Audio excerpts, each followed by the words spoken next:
everybody, welcome to Rock and Roll Shin-Soo, episode number 63.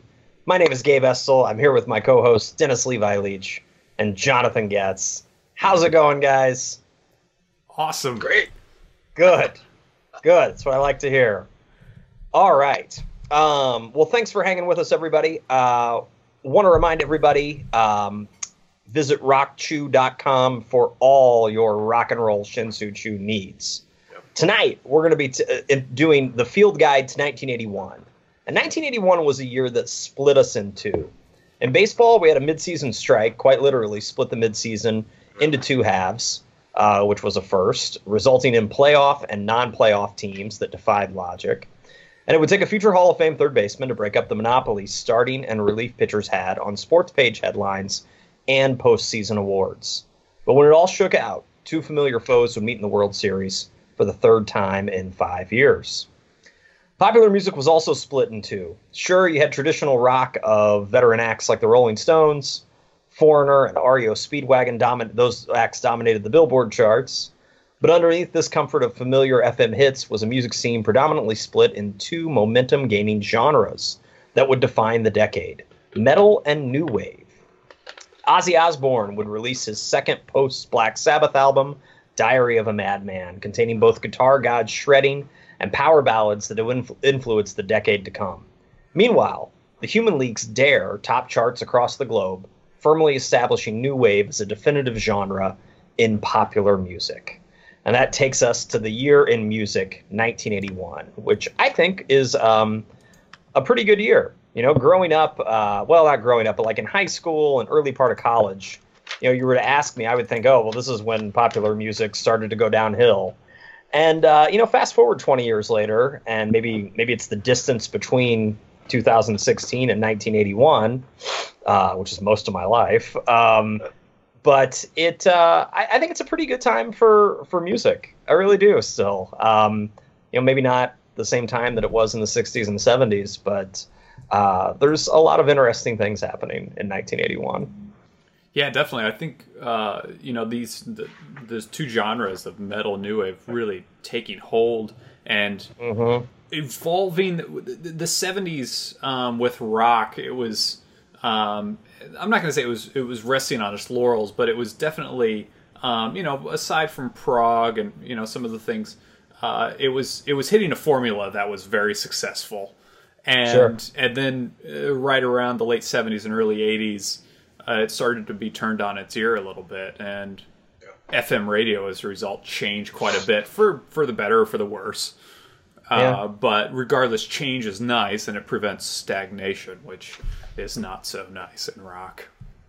Yeah, absolutely. I also, you know, like you had mentioned, you know, both of those genres were, you know, they predate 1981. You know, they Definitely. Occurred they were born in the 70s, really. Yep.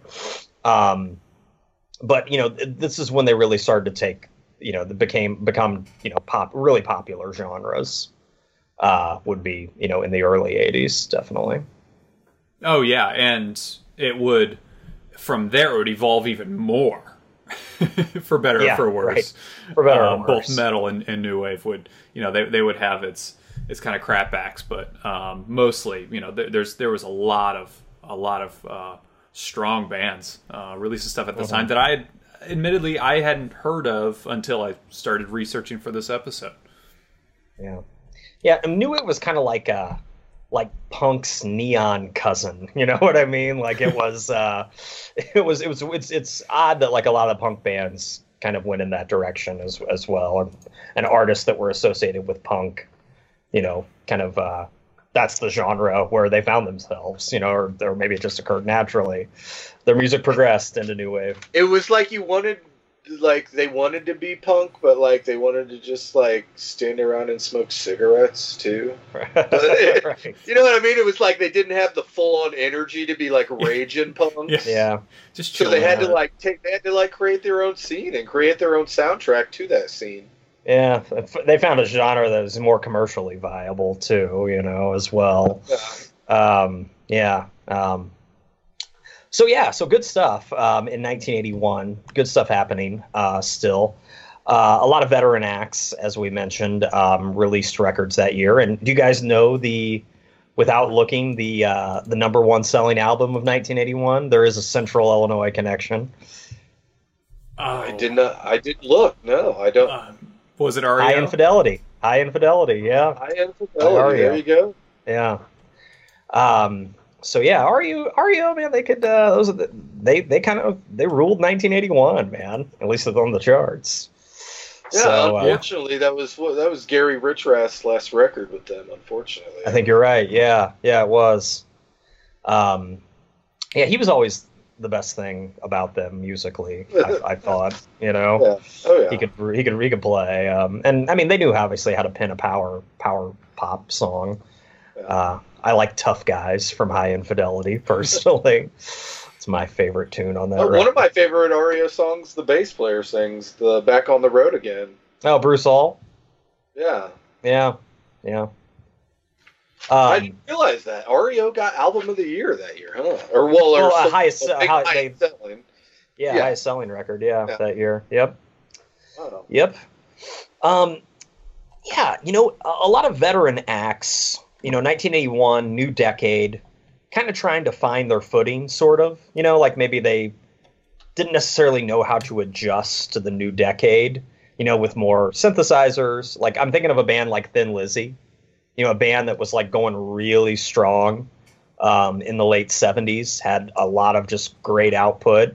And then when the 80s hit, it seemed like they were a little lost, like didn't quite know how to navigate the new terrain that well. Yeah, a lot of bands couldn't change their sound or adapt their sound to it, for sure. Yeah, and it's sad that they had to, I would assume, there was record company pressure to adapt your sound, that was, sales were king then. So yeah, but Thin Lizzy's the one that comes to mind because I was listening to Renegades today, just trying to catch up on it because it's not, it's not one of their classic records really. No. It feels like they're kind of just trying to make this work, like this is 1981, it's not 1976 anymore, like, feels like they're trying to regain their footing, Sure, yeah, but at the same time, it was interesting, Gabe, you had suggested to listen to that Genesis album and to hear them starting to transition. Yeah. Well, yeah, I mean, that's a good segue transition for here. Talk about some of our favorite songs from that year. I'll start with I'll go with a song from Abacab. Genesis at this point, and we've talked about this on the podcast. The predecessor to Abacab was Duke, which was really like probably Genesis, boldest left turn thus far. Yeah. And then they really even kind of took it a little bit further with Abacab. But at the same time, we weren't too far in the 80s yet in 1981. So they hadn't, like, in my opinion, like you can still hear traces of their prog roots on Abacab. It's not as pronounced as it was just a few albums prior, but like it's still, like, there's a hint of it still there. And one of my favorite songs on that album is the closer, called Another Record. And I've really become a big Genesis fan over the last few years, and even the 80s stuff that I thought sucked in college, aside from Invisible Touch, I actually kind of like all of it now. And I like Abacab a lot. And I look at this, if you look at the lyrics of this song, it's kind of about changing. It's about like an old rock and roller with nowhere to go. And from what I've read and watched from interviews during that era, Phil Collins was going through a lot of personal things like a divorce and all of that, he kind of channeled into his music. He couldn't really write about, like all the stuff Gabriel was writing about, like, epic battles in the forest and stuff like that. I mean, he hadn't taken enough acid. Right, I guess not. He was right. Oh, I'm going through a divorce. These lyrics need to be a little more personal, right? Hobbits aren't going to cure my divorce or make my alimony payments. But anyway, he had said in an interview once that at the end of the 70s, he had heard, I don't know if he had read like a review or something, and the critic was calling a lot of bands that were prog like dinosaurs at the end of the 70s. Oh, yeah. And Genesis was mentioned in the article. And he was like, oh, shit, I never knew they were talking about us, when they said that. He didn't mention any of the other bands by name, but we can assume, they're talking about like ELP and Jethro Tull and, some others, Uriah Heep, I don't know, Floyd maybe even, but, they were still doing pretty innovative things. So I like this song. It's got some really crazy drumming in it. He was, I assume, starting to experiment with the electric drums a little bit. And I think Chester Thompson probably plays some drums on it too. I'm not sure of the drummer on this song, but the drumming in it's pretty crazy. And I like the fact that it's kind of about a washed up rocker, because it seems like that's what Collins he felt like he was at the end of the decade, and maybe that helped spur some of Genesis' reinvention. I don't know, just my theory. So I really I don't know if you guys got a chance to listen to that song, but I really like that tune. Yeah, so definitely. Another record off Abacab. Check that one out. Yeah. Yeah, and then my other two, I guess we'll just go one at a time. Yeah, go for it. 1981, Ozzy released, as we mentioned in the introduction, his second solo album, Diary of a Madman, which, despite from what I read it being rushed, I think is a great record. I remember I got it on vinyl when I was like in 8th grade or 9th grade. Shout out to Jeff Giannone if you're listening. I went up to his place with Josh, and he was just throwing out all these records. So I got Ozzy, I got Blizzard of Oz, Diary of a Madman, and Bark at the Moon. I got pretty much just about every Kiss record. I got Priest. So a few others. It's a really good load. Nice. I took home like 70 records that day. And Diary of a Madman, I was familiar with the song You Can't Kill Rock and Roll because I'd heard it on the radio a few times. It was one of the singles from the record. And the thing I really love about that song is I think it really, Ozzy articulates the themes of kind of like youthful rebellion and alienation and just sort of anti-establishment feelings that the youth have. Ozzy's always be the kid from Birmingham with a chip on his shoulder. And that really comes out in You Can't Kill Rock and Roll. Those kind of anti-authority messages. That's what I always think of with Ozzy. You heard that in a lot of Sabbath songs as well.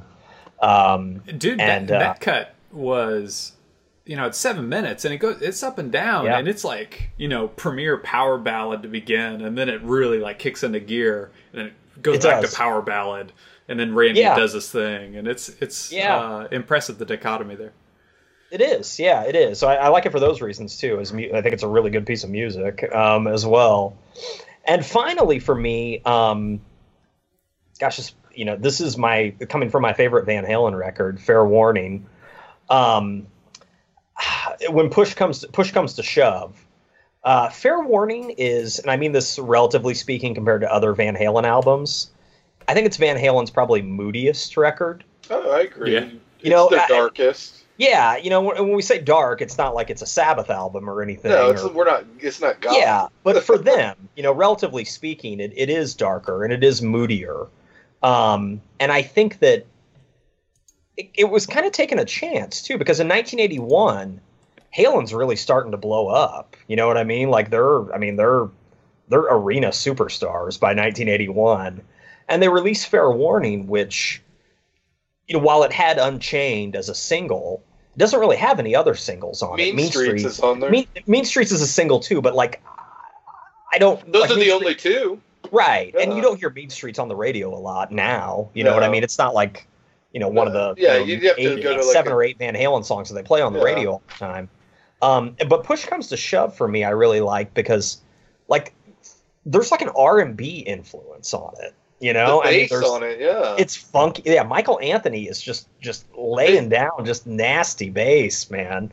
They both did. Yeah. Michael Anthony and Eddie on that record and that song in particular, they're messing with styles and licks and riffs that they never really ever tried to do again. Yeah. Which I mean, I guess it only had the 2 singles per se, so maybe they were like, oh, you know, it didn't sell well. So, but I think it's one of their more interesting listens, that record. It's my favorite Van Halen record for a lot of the reasons you just mentioned. I mean, like I said, it was a chance, you know, when they were huge in 1981 and like only getting bigger, and to release that record that, you know, kind of threw everybody up for a little bit of a loop, I think was a cool move.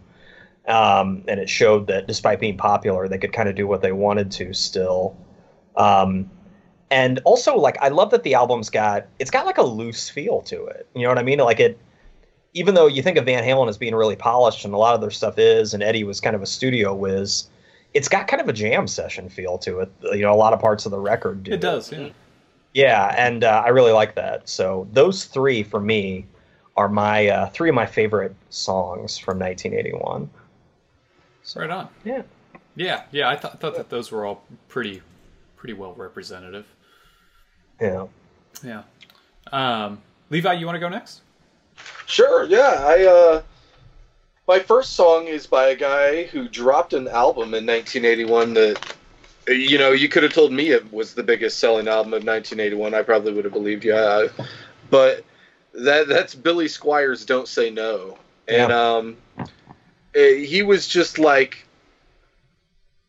sent down from heaven to play in arenas. Oh yeah. Like his music, I think, only translates to arenas. Like, I don't know if I could necessarily like listen to a whole Billy Squier show and picture it in like a small theater. But if you went to go see him now, he wouldn't be playing in arena. Right, yeah. The last times I saw him, he was playing with Ringo Starr's All-Star Band. I was like, huh? He's a classic. Yeah. He's a classic guy to play in that.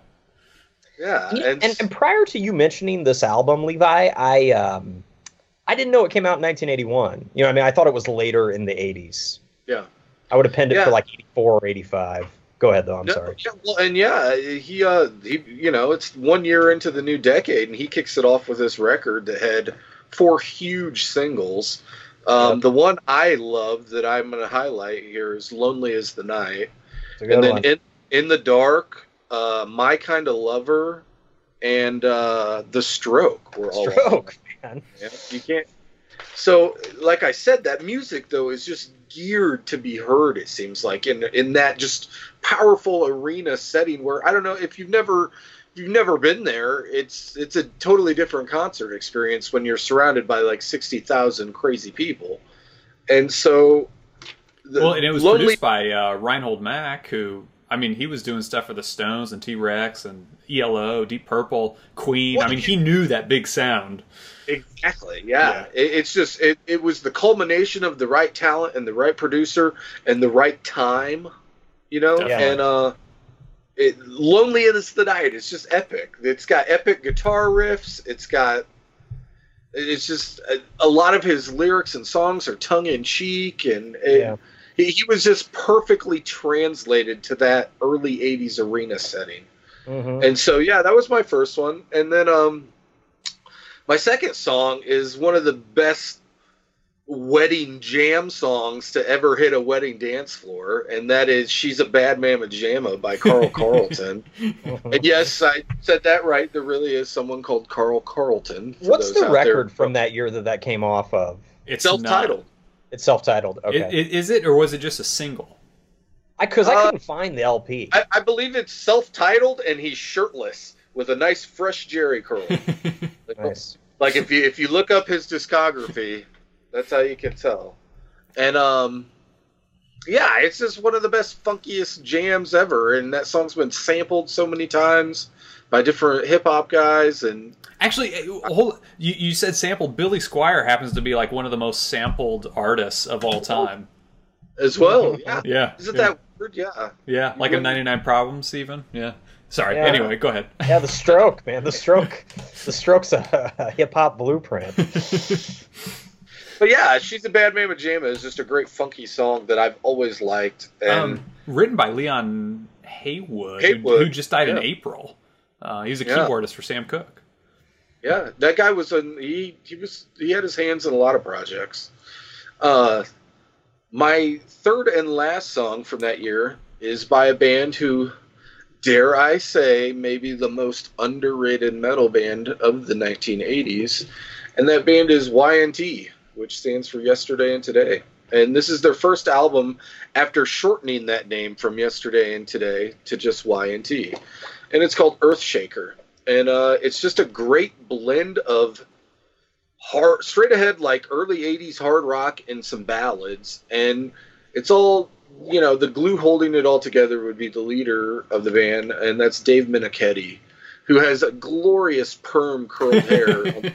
If you ever get a chance to see Dave. And it's my song I'm highlighting off there is called Dirty Girl, which sounds really, totally 80s, but the title wise. But everybody about 5 years later, everybody with Aquanet would take that theme and run with it. Right? Oh yeah. Mm-hmm. Yeah, the playing and the singing on it are great. It's got, there's songs on there that maybe aren't they reflect a little corny, because that's the whole thing. It seems like when going back and listening to older music, there's always going to be some parts of it that you're going to say, hey, that's kind of corny. But you just have to roll with it and realize that was the way it was then. You know what I mean? When evaluating music from different decades. And so in diving into this album, it got me kind of into Y&T, and I just think they were really underrated in the fact that I can't think of another guy in the 80s besides Dave Meniketti that could sing that well. Almost Sammy Hagar-ish in his vocal capabilities, like very just straight ahead killer rock vocals. But the guy could also rip off solos too. And so I think everybody should go listen to Earthshaker by Y&T. That whole album is good stuff. That was a good move to change the name to Y&T, because that looks a lot cooler on Concert Swag. Because Y&T can be a big logo, but Yesterday and Today is a little frilly. And Y&T, big font. You can just fit it across the whole T-shirt. Right. Yeah. A lot more badass. Well, and they later ended up having a logo mascot. In trying to keep up with the 80s metal bands, you had to have a mascot, whether it was like Eddie from Iron Maiden or whatever. And so whatever that thing from Megadeth's called, I always forget its name. Yeah. Anyway, the one for Y&T, they chose like a robot who looks like a knight in armor or something. It's on the cover of an album called "In Rock We Trust." Yeah. So it could kick the shit out of the knight that's on the cover of Return to Forever's album, from the 70s. Romantic Warrior, right? Which I like that album a lot too. No, absolutely. Killer feature. We're just talking about knights here. That knight would slowly seduce you, while the Y&T knight would just chop off your head and then crush a Budweiser can. Yes. Oh man. Okay, John. I'm gonna highlight a few songs from a few albums that I had never listened to before researching 1981. Granted, I've listened to lots of stuff, whether it be Petty or what have you from 81 in the past, but one of the first things that got me was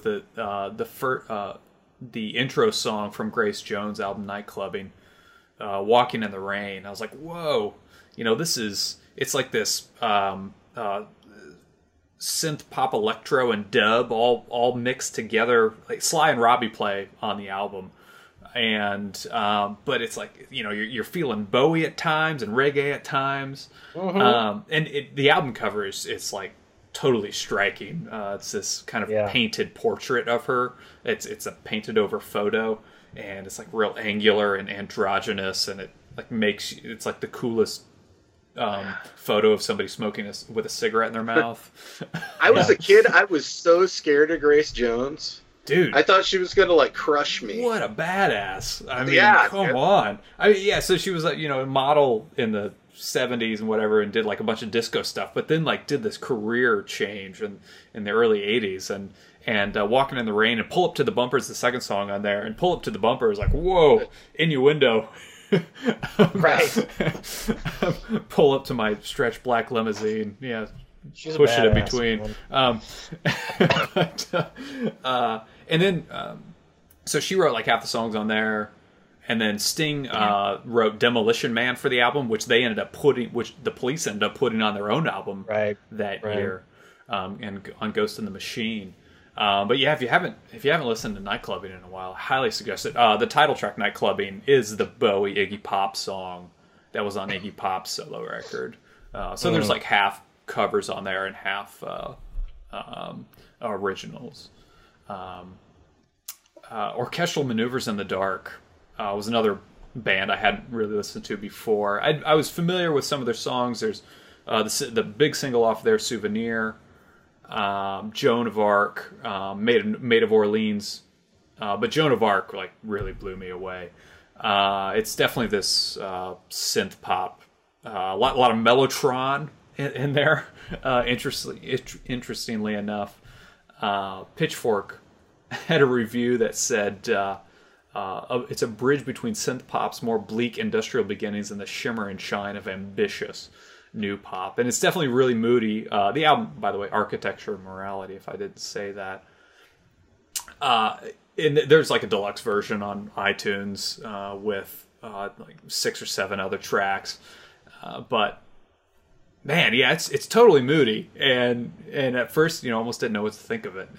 But I just kept going back for it because it's so there's so much depth there. It's so much texture, and yeah, a lot of fun. Lastly, the television personalities. Had you guys ever heard of television personalities? I hadn't. No, I hadn't. No. Yeah, so it's a band by a guy named Dan Tracy, British bloke, and this is their debut album. Came out in '81. He had some project going in the late '70s. And eventually released this album with a lot of songs he had been releasing as singles on this album called And Don't the Kids Just Love It.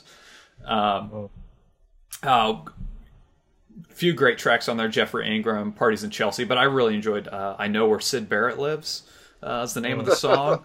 And it's a lot of fun. The band... It's technically kind of post-punk, but it's also pre-punk. It reminds me of the early Who stuff, like almost the high numbers stuff. Yeah. So that's really fascinating to hear those two dichotomies. And the cover's interesting. It has Twiggy and the dude from the Avengers, an actor from the Avengers, British Avengers. Yeah. Right. Supposedly they were Kurt Cobain's favorite band, but I'm sure a lot of obscure bands claim that. But so Dan Tracy's interesting, though. He's actually been to prison 4 times, and he was in prison from like 98 to 2004 for theft, so that he could like feed his drug addiction. And people thought he was dead. He got out. And all of a sudden, there was this newfound respect for television personalities. They actually released albums throughout the 80s and early 90s, and have since released albums since he got out of jail. So in the 80s, I guess, supposedly they went on tour with David Gilmour, but they were dropped from the tour after they actually revealed the address for where Sid Barrett lives. For where he was living? Yes. They actually it was like with his mom, I think. They actually gave the address. Yeah. The most haunting Sid Barrett photo is. Have you guys ever seen it? The one where it's the photo of him when he came into the studio sessions for. Wish You Were Here. Yeah. And they were like working on Shine On You Crazy Diamond, and a guy comes in, and at first people thought he was like the janitor. People didn't realize who he was. He's overweight. His head is shaved. And you can look and see in his face and his eyes, and you can tell it's Syd Barrett.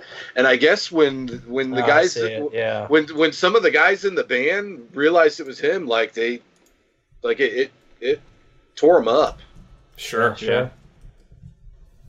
Yeah, I just think that's so hauntingly crazy that he happened to show up there then for that. Yeah. Oh wow. Yeah. Looks like I don't know. He looks like he could have came off the set as an extra for One Flew Over the Cuckoo's Nest. Yeah, totally. Yeah. I was about to say Kurtz in Apocalypse Now, but I don't think he's quite that menacing. You're right. It's more mental asylum. Yeah. Yeah. So anyway. Yeah. I recommend the television personalities. It's the that particular cut. I Know Where Syd Barrett Lives. It's a very cute song, very heartfelt. Cool. And then they later revealed his address. Yeah. They weren't lying. No. Right. No, they really did know. Yeah. Cool. So 81 in baseball. Yeah, switch it up to baseball here. And we'll be talking a lot more about music in 1981 when online on social media when we release this episode too. So share some of your favorite selections, please. Baseball in 1981, as I mentioned, split into halves. And because that was a strike season, but they were able to salvage the season. Unlike, the strike that we lived through in 94, where they just called it off in August. This one, actually, they salvaged it after about a 50-game recess, 50-day recess or so. So why don't we divide it into halves for the American League and the National League, and then I'll take the playoffs and the series. So, Jonathan, what was going on in the American League in 1981? Sure, yeah. Well, first of all, do you guys remember that? I didn't remember that there was. Of course, I was one at the time, but yeah, I learned a lot.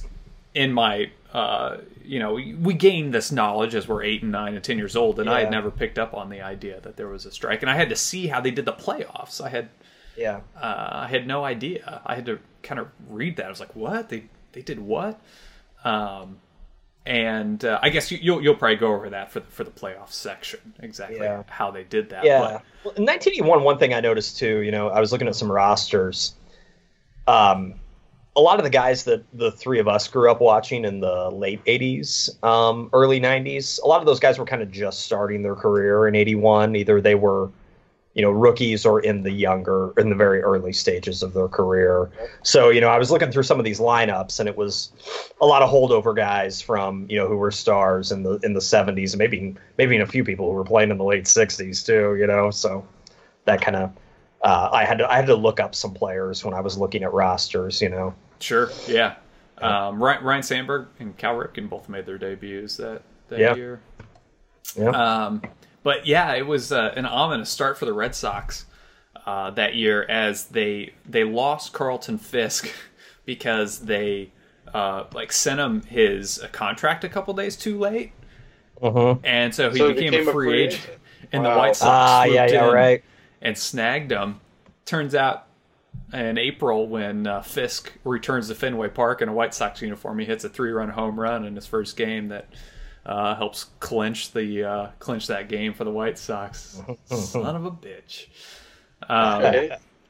The relief pitcher Raleigh Fingers won the MVP that year. Pretty remarkable. And it's you have to take these stats with a grain of salt because they only played 111 games or something that year. Yeah. Right. Yeah. Raleigh Fingers, he went 6-3. He was relief pitcher. A relief pitcher won the MVP. 6-3 with a 1.04 ERA and 28 saves. So I mean, pretty solid. Obviously, but it's kind of weird to see those numbers and think, oh, that was your MVP. That's an MVP season, right? Interesting, yeah. Also won the Cy Young Award that year, so won the Cy and the MVP. The Royals, they had the 10th best overall record in the AL, but thanks to these rules, they won their second half division. So they had the best record of just the second half of the season. And so they got to go to the playoffs, even though they had the 10th best overall record in the AL. But the overall record didn't factor into the playoffs at all, combining the first half, pre-strike and post-strike. Yeah. Remarkable to think about. The Yankees, I mean, who would eventually make it into the World Series, they just had the 4th best record in their division. Granted, they were just a couple tied for the 3rd best, but there were a couple of games behind. Another weird thing about that season is that there's a huge difference between the amount of games some of the teams played. Like some teams played like 6 or 7 more games than another team.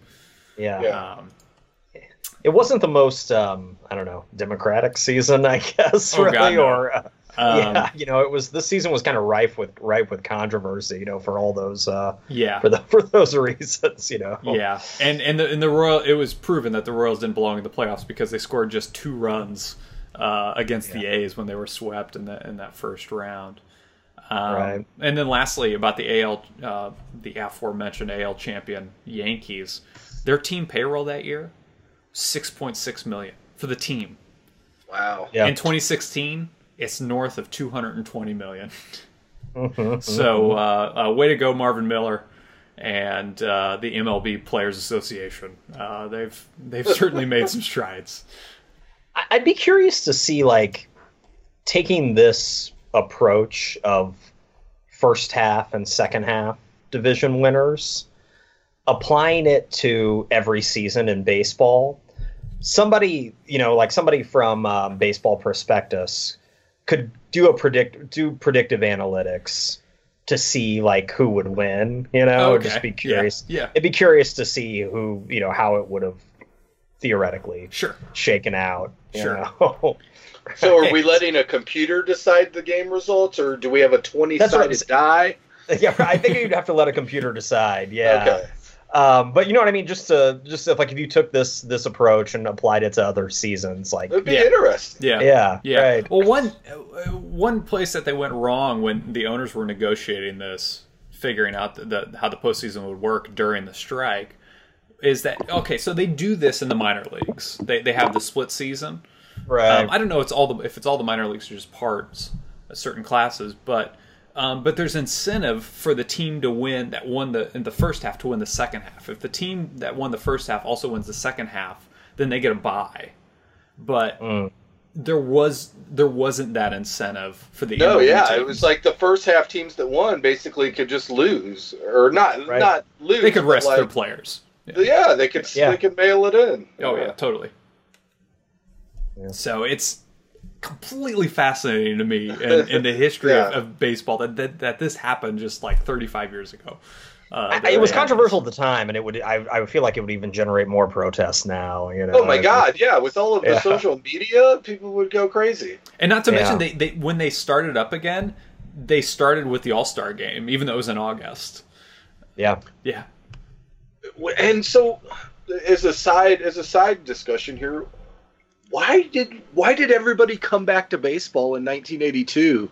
But it seems like in 95, 96, 97, 98, it seems like since the 94 strike, people weren't as quick to come back to baseball. I would argue in 98 that wouldn't be the case with the home run chase between McGuire and Sosa. That was the thing that saved baseball. Yeah, right. Definitely. You're right, though. It dealt a blow, I think, certainly. But you know what I mean? It seems like in 1982, boom, people were back and everybody was... maybe people were just ready to have a complete season again. And they were able to salvage the season still, and get it all done. Yeah. Get it all done before November. Good still, point. Too. Even, I'll never forget. I wish I would have done this in 94. Like we said, the season in 94 ended in August, right? Yeah. And I remember in October of that year at Walmart's, you could buy a 1994 World Series baseball. Whoa. What? Like Walmart had gotten a hold of a batch of them and packaged them, and they came in a little box, and it was unused ball from the 1994 World Series that never happened. So I might have to get on eBay and see if I can find one of those. Yeah, right. That was the year Montreal had a really strong squad that year. Right, it was the year that they were supposed to win. That segues perfectly into the National League because the Expos in 1981 were freaking stacked. Yep. They had Gary Carter, Andre Dawson, Tim Raines, Tim Wallach, Terry Francona. They almost beat the Dodgers. And I think if they would have beat the Dodgers, they probably would have won the World Series. Mm-hmm. It's kind of crazy to think about that. And I think we need to force Montreal to take back the Expos, personally. It's like, no, you had one of the best logos in Major League Sports. You have to use it. I've never warmed up to the Nationals either, Levi. I just take them back. Be the Expos Montreal, take them back. Yeah. Hashtag Montreal, take them back. So, next up, the Dodgers. Fernando Mania strikes. Basically, he had pitched a few games in 1980, I think. I think they had called him up, and he had like a cup of coffee in 1980. But in 81, he won his first 8 starts, which for a rookie or anybody is pretty amazing. 5 of those were shutouts. That's ridiculous. Yeah, it is. That's absolutely ridiculous. You won't have a pitcher pitching 5 shutouts in an entire season anymore. No. And the only player in history to win the Cy Young and the Rookie of the Year in the same season, obviously. Yeah. And the Dodgers, though, it wasn't just Fernando. They were stacked, too. You had a rookie Mike Scioscia, Steve Garvey, Steve Sachs, Dusty Baker, Dave Stewart, a young Rick Sutcliffe even pitched for them. Am I the only one who forgets that Dave Stewart ever pitched for anybody but the Oakland A's when he actually pitched for like 5 or 6 teams? Yeah, exactly. No, Dave Stewart. I had no idea that he made his debut as early as '78. He pitched in like a game or two in '78. Yeah. Go ahead, Lee. I'm sorry. No, I agree. Dave Stewart will always be in green and yellow in my mind. And so also in the National League that year, there were some stacked teams. Another one was the Phillies. The Phillies had Pete Rose, Larry Boa, Gary Matthews, Ryan Sandberg. The last 3 guys I just said all were Cubs.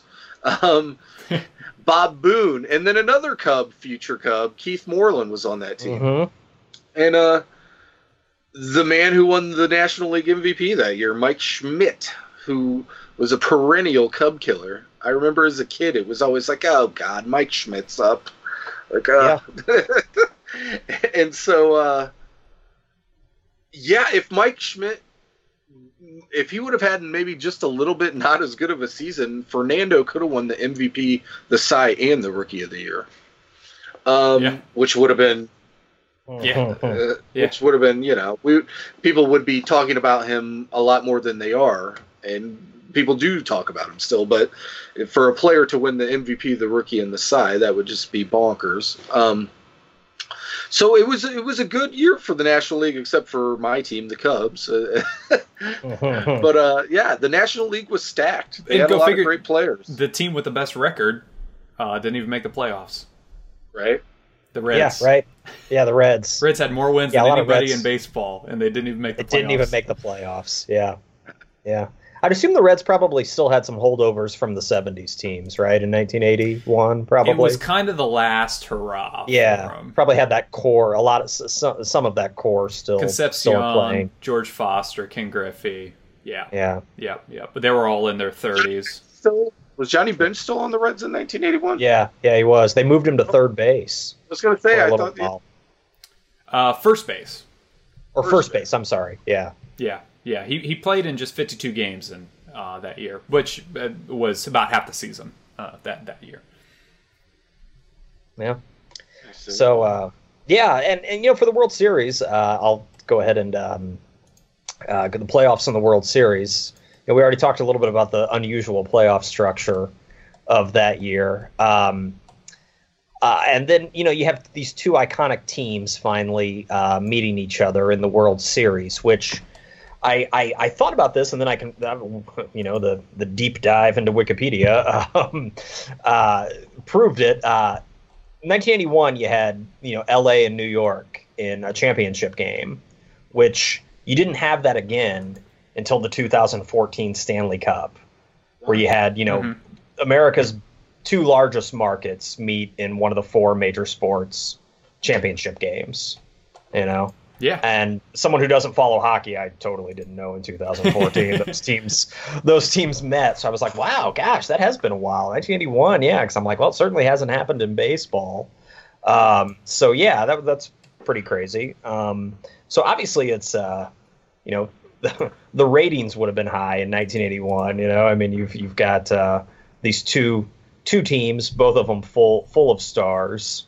You know, and representing, you know, the two largest markets. So certainly it was a really big marquee matchup in the series that year. So maybe, you know, from a hype standpoint, maybe it was good that some of those other teams didn't go as far, even though they may have been a little more deserving, because you got to have two of baseball's most iconic franchises meet in the World Series.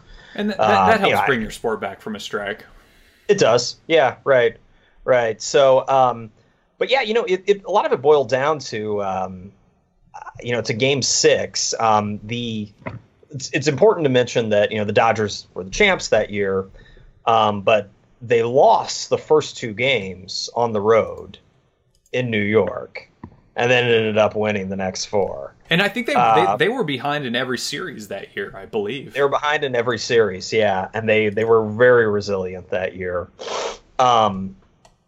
So you know, over those 6 games, so the next 4, then you have you know, the pretty high scoring affairs there in a couple of them. You know, you got Game 3, you got the Dodgers 5-4. You got in Game 4, you got the Dodgers 8-7. So a lot of runs were scored then. And then in Game 6, you know, there was kind of a controversial Bob Lemon, who was the Yankees manager at the time. He ended up in Game 6. It was kind of a controversial, you know, play. He ended up. Let me see if I can find it here. It was ejected. Right. Yeah.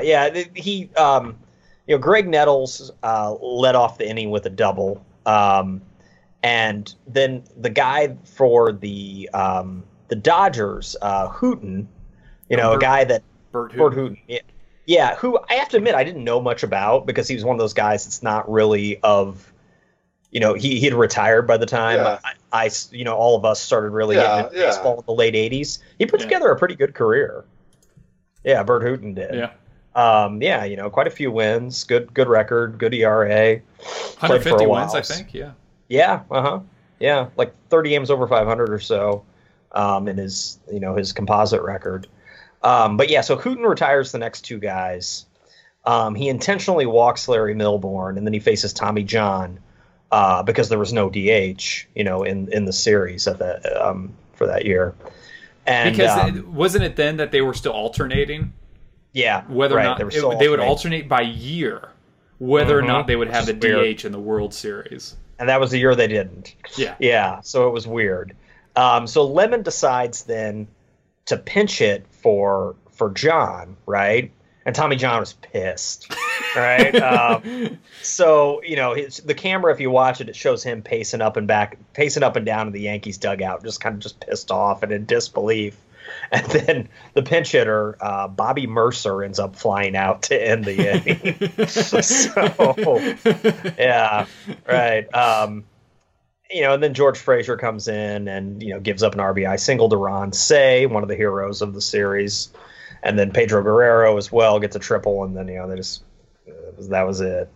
So, and then George Frazier ended up losing 3 games in the world, Ouch. 3 World Series losses.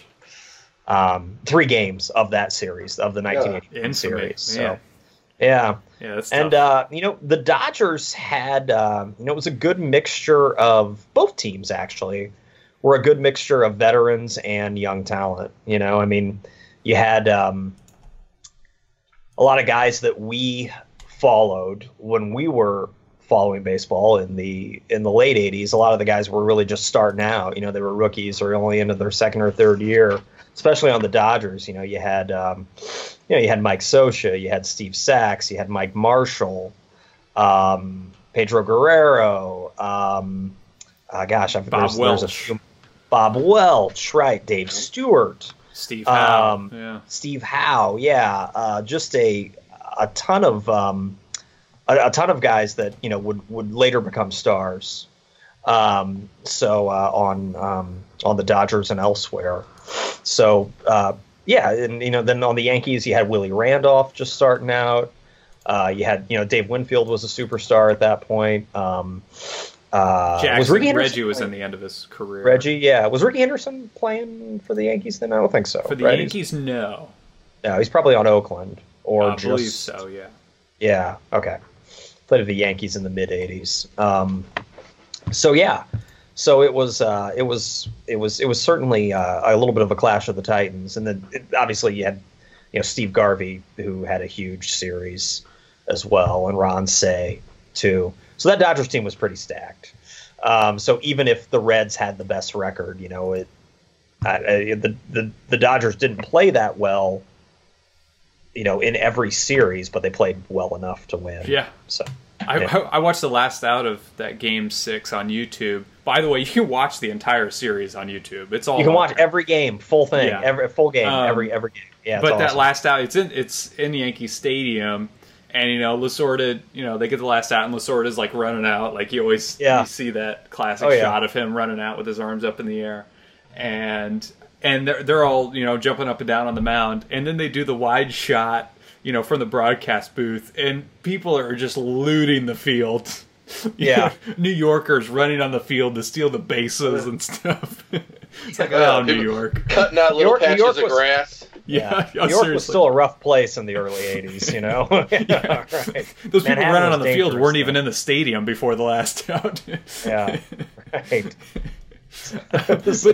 But dude, that video you posted of the Dodgers singing "We Are the Champions." Holy smokes, that's gold, man! That's gold. It is. It looked like the Oak Ridge Boys up there, man. Yeah, lots of choreography. Who was it? Yeah. It was Rick Monday and I think Ron Cey. Yeah, Ron Cey, Jay Johnstone, and somebody else. I think is Garvey in it? No, or is he? I don't think Garvey was on there. Yeah. I don't think so. Yeah. But oh man, we'll post that on the webpage. That's an amazing video. It's like looks like it's right off the Barbara Mandrell show or something. And they're really singing. But, they are, and they aren't singing awfully, but they're singing as if they rehearsed it. Like they really rehearsed it. Oh yeah. And they aren't like intentionally singing off key. They're singing like below. They aren't singing Freddie Mercury notes. They're singing like 2 or 3 octaves below Freddie Mercury. But it's fascinating. Yeah, it was on Solid Gold, the TV show. Is that what it was? Yeah, it was one of the Gibb brothers introducing them. Wow. No time for losers. Yeah. Well, lots of fun, guys. The 1981 in music and baseball. So if you if you've got any good suggestions from music for that year, any baseball memories you want to share. If you're a love child of Steve Garvey from his many hotel escapades that year. Hey, Levi, you were born in 1981, weren't you? Right. I always thought I had a Garvey kind of... You had a DNA test lately, Levi, all right? I thought I had a natural swing. Anywho. So you can check out everything you need to know about rock and roll Shin-Soo Choo at rockchew.com. You can also follow us on Instagram and Twitter at rockinchew. That's N as in Greg Nettles. And then also you please like us on Facebook, and please subscribe to us on iTunes or YouTube and leave us feedback on the shows. I want to give everybody a quick note for our subscribers out there regarding the XML feed. Our XML feed will soon be changing. If you subscribe through iTunes, Google Play, or Stitcher, then your subscription feed should update automatically. If you subscribe through an app like Downcast or Pocket Cast, then you may need to update our feed to the new address, which is media.rockchew.com/rockchew.xml. Media.rockchew/rockchew.xml. And that's posted on the website as well, so you can find that URL there. If you have any trouble, don't hesitate to contact us on Facebook, Twitter, or you can email tbolin@rockchew.com. Well, it's been fun talking about 1981, guys. I think I'm going to go go listen to some 1981 music before I go to bed. So anyway, until next time, have a good night, and we'll see you soon. Peace.